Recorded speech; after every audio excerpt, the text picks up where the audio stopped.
اسلام اور کفر کے درمیان پہلا معرکہ بدر کے مقام پر 2 ہجری 17 رمضان المبارک کو ہوا، جس میں اللہ تعالیٰ نے اسلام کو شاندار فتح سے نوازا اور کفر کی کمر توڑ کر رکھ دی۔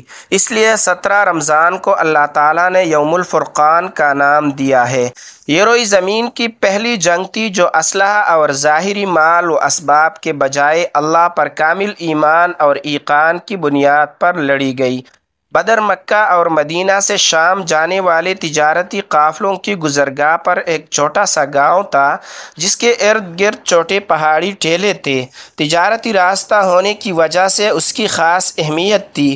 میدان بدر مدینہ منورہ سے قریباً 80 اور مکہ سے 220 میل کے فاصلے پر تھا۔ مسلمانوں کی مکہ سے ہجرت کر کے مدینہ چلے جانے کے بعد اسلام دشمن خصوصاً سرداران قریش سوچتے تھے کہ مسلمان اپنی جانیں بچا کر ان کے ہاتھ سے نکل گئے۔ اس کے علاوہ اسلام دشمن سرداروں کو یہ خوف بھی لاحق تھا کہ مسلمان قوت پکڑ کر اس تجارتی راستے کو بند کر دیں گے اور مکہ کی تجارت اور کاروبار ختم ہو جائے گا۔ کفار مکہ دن رات اسی سوچ بچار میں تھے کہ کسی طرح مسلمانوں کو ہمیشہ کے لیے کچل دیا جائے۔ وہ غصے اور انتقام کی آگ میں جھلس رہے تھے اور مدینہ پر چل دوڑنے کا بہانہ ڈھونڈ رہے تھے۔ انہی دنوں مکہ کا ایک تجارتی قافلہ ابو سفیان کی قیادت میں شام سے مال تجارت لے کر واپس آ رہا تھا۔ اس قافلے کی حفاظت کی آڑ میں سرداران قریش نے 1000 جنگجوؤں کا بہت بڑا لشکر تیار کیا جو ہر طرح کے اسلحے سے لیس تھا۔ نبی کریم صلی اللہ علیہ وسلم کو مدینہ پر حملے کی غرض سے قریشی لشکر کی آمد کی اطلاع ملی تو آپ صلی اللہ علیہ وسلم نے خطرے سے نپٹنے کے لیے تجاویز طلب فرمائے۔ مہاجرین سے جان نثاری کا یقین دلایا۔ آپ صلی اللہ علیہ وسلم نے دوبارہ مشورہ طلب کیا تو انصار میں سے حضرت سعد بن عبادہ رضی اللہ عنہ نے عرض کیا کہ غالباً آپ صلی اللہ علیہ وسلم کا روی سخن ہماری طرف ہے۔ آپ صلی اللہ علیہ وسلم نے فرمایا ہاں۔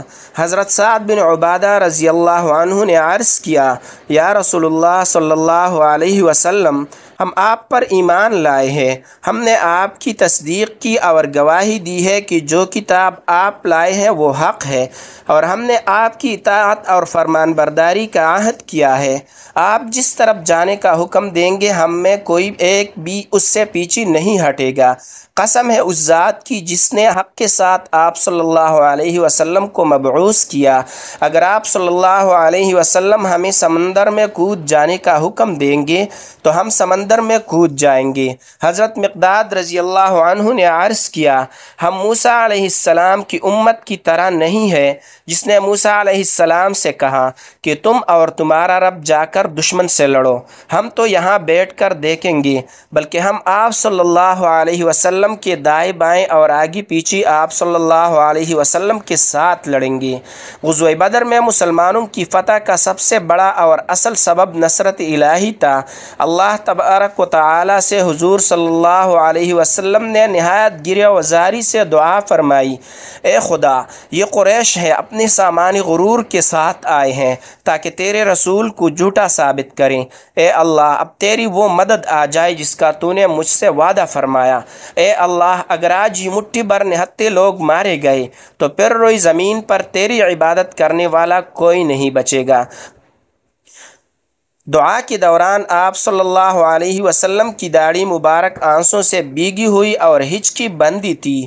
جواب میں اللہ تعالیٰ نے آپ صلی اللہ علیہ وسلم کو فتح کی بشارت دی اور 1000 فرشتوں سے امداد فرمائی جس کا ذکر سورۃ الانفال میں ہے۔ جنگ سے ایک روز قبل آپ صلی اللہ علیہ وسلم نے میدان بدر کا معائنہ فرمایا۔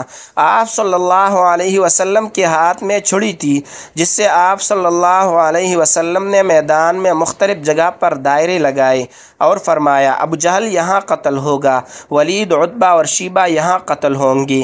جنگ کے بعد صحابہ نے دیکھا کہ ان مشرک سرداروں کی لاشیں اسی جگہ پڑی تھی جہاں آپ صلی اللہ علیہ وسلم نے دائرے لگائے تھے۔ جنگ بدر میں مسلمانوں کی کل تعداد محض 313 نفوس قدسیہ پر مشتمل تھی۔ ان میں 17 سالہ نوجوان سے لے کر 60 سالہ بوڑھے تک سب شامل تھے۔ جنگی مال و اسباب اور اسلحے کی شدید قلت تھی۔ محض 2 گھوڑے اور 70 اونٹ تھے۔ لڑنے والوں کے پاس ڈنگ کی تلواریں بھی نہیں تھیں، مگر اسلام کی ان سپاہیوں کو جنگی اسلحہ اور اپنی قوت بازو سے زیادہ اللہ کی مدد اور نصرت کا یقین تھا۔ جنگ بدر کا عجیب منظر تھا کہ بھائی بھائی کے خلاف، باپ بیٹے اور بیٹا باپ کے خلاف، بانجا ماموں اور چچا بھتیجے کے خلاف نبرد آزما تھا۔ حضرت ابو عبیدہ نے اپنے والد جراح کو، حضرت عمر فاروق رضی اللہ عنہ نے اپنے ماموں عاص بن ہشام کو، حضرت مصعب نے اپنے بھائی عبید کو، اور اسی طرح بہت سے صحابہ نے اپنے قریبی رشتہ داروں کو اپنے ہاتھوں سے قتل کر کے غیرت اسلامی اور محبت نبوی کا بے مثال مظاہرہ کیا۔ غزوہ بدر کے بعد ایک بار حضرت ابو بکر صدیق رضی اللہ عنہ کے بیٹے، جو جنگ میں کفار کی طرف سے لڑے تھے، نے اپنے والد سے کہا کہ جنگ بدر میں آپ 2 بار میری تلوار کی نیچے آئے، مگر میں نے وار نہیں کیا۔ حضرت ابو بکر صدیق رضی اللہ عنہ نے کہا، بیٹا اگر تو ایک بار بھی میری تلوار کی نیچے آ جاتا، بخدا میں اپنا ہاتھ نہ روکتا۔ غزوہ بدر میں ابو جہل، عتبہ اور شیبہ سمیت کفار کے نامور سردار مارے گئے۔ کفار کے لشکر کے 70 لوگ تحقیق ہوئے اور 70 کو قیدی بنا لیا گیا۔ کفر کی غرور اور تکبر کو اللہ تعالیٰ نے ہمیشہ کے لیے خاک میں ملا دیا۔ اسلامی لشکر کے 14 سپاہی شہید ہوئے۔ اللہ تعالیٰ نے مسلمانوں کے ساتھ فتح و نصرت کا جو وعدہ فرمایا تھا وہ پورا ہو گیا۔ چنانچہ غزوہ بدر میں اللہ تعالیٰ نے اپنا فیصلہ فرما دیا کہ کون حق ہے اور کون باطل پر۔ اسلامی اخوت کا دلوں پر اس قدر غلبہ تھا کہ انصار اور مہاجر ایک دوسرے کو اپنا بھائی اور اپنے غیر مسلم رشتہ داروں کو اپنا دشمن سمجھتے تھے۔ حضرت ابو بکر صدیق رضی اللہ عنہ نے مشورہ دیا کہ تعلیم یافتہ قیدیوں سے 10 ان پڑھ مسلمانوں کو لکھنا پڑھنا سکھانے کا معاہدہ کیا جائے، اور دیگر قیدیوں سے 1000 سے لے کر 4000 درہم تک یا حسب استطاعت فدیہ لے کر چھوڑ دیا جائے۔ حضور صلی اللہ علیہ وسلم نے تجویز کو پسند فرمایا۔ حضور صلی اللہ علیہ وسلم چاہتے تھے کہ قیدی صحابہ کرام کے ساتھ وقت گزاریں گے تو انہیں اسلام کے متعلق جاننے کا موقع ملے گا۔ اسلام کی حقانیت اور صحابہ کے حسن سلوک سے متاثر ہو کر ان قیدیوں میں سے اکثر نے اسلام قبول کر لیا۔ حق و باطل کی اس پہلے معرکے میں اسلام کی شاندار فتح نے مسلمانوں کو عرب کی عظیم قوت بنا دیا۔